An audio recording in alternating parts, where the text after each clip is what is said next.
My story for you today is The Diamond D and the Dreadful Dragon. In this story, there are dozens of words that begin with the letter D. Listen carefully and see how many D words you can count. Again, this story is called The Diamond D and the Dreadful Dragon.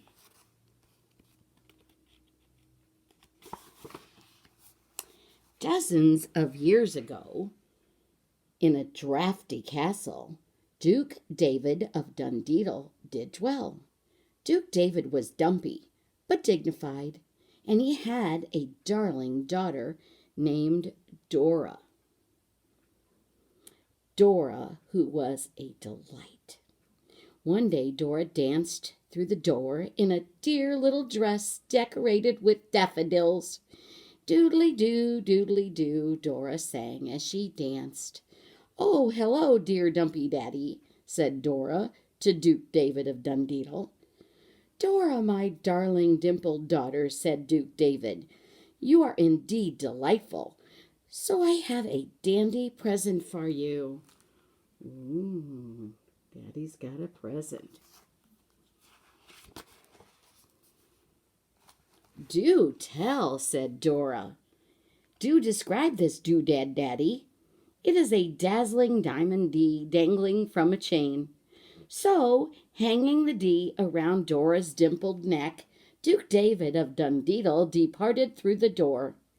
Dora also departed, darting down into the daisy patch to dance amid the Duke's downy ducks.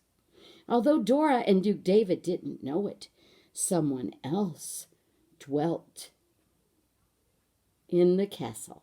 This someone was Donald, the dreadful dragon of Dundedal. "I am Donald, the dreadful dragon of Dundedal. I live in a dungeon downstairs in Duke David's dwelling. It is a deep dungeon, a dark dungeon, a deep, dark, damp, dank, dreary dungeon. It is a dump." Donald used dozens of D words, which was the only nice thing you could say about him. Otherwise, he was a dud. Donald, the dragon, dashed from his dungeon directly to Duke David's dandy daisy patch. "I am dashing from my dungeon to steal the diamond D that Duke David gave his daughter Dora," he said. Donald, the Dora of dark deeds, drifted into the daisy patch. Dora, daughter of Duke David, saw the dreadful dragon and dropped a drooping daisy from her dainty dimpled hand. She danced directly up to Donald, the dragon, and declared, "Well, look who's here, a dear doggy. Hi there, doggy." Donald disbelieved his droopy ears. "Doggy?" he screamed. "Did you say doggy?" "Definitely," said Dora. "Well, I do declare," said Donald, "if Dora, the dignified Duke David's daughter, thinks that I, Donald the dreadful dragon of Dundedal, am a doggy, then Dora is dumb." "But you're the dearest doggy I've ever seen," Dora declared. "Do come and dwell in our castle, doggy dear, and I'll give you this diamond D, which my doting daddy draped around my dimpled neck." "Don't doggy me," Donald roared, darting toward Dora, determined to grab the diamond D. Suddenly, Duke David dashed into the daisy patch.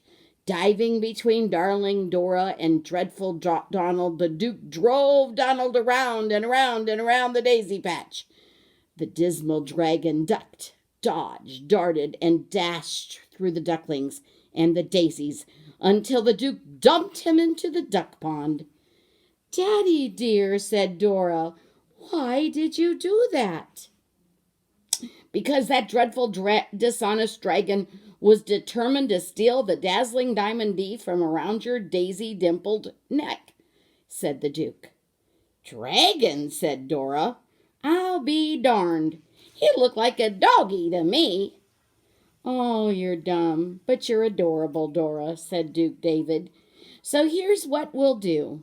From this day on, this dreadful dragon will dwell in a doghouse dine on dog biscuits, and do doggy tricks to delight my divine daughter Dora, or else. Or else what? Donald demanded. I'll dump you in the duck pond again. Bow wow, said Donald. I'm a doggy. And so David, Duke of Dundedal, and his delightful daughter Dora lived happily ever after with Donald the doggy, who used to be a dreadful dragon. This story is from a book called the Sesame Street Storybook. It's a very old book, as you can see. My children and my grandchildren have always loved the stories from here. I hope you enjoyed the story too.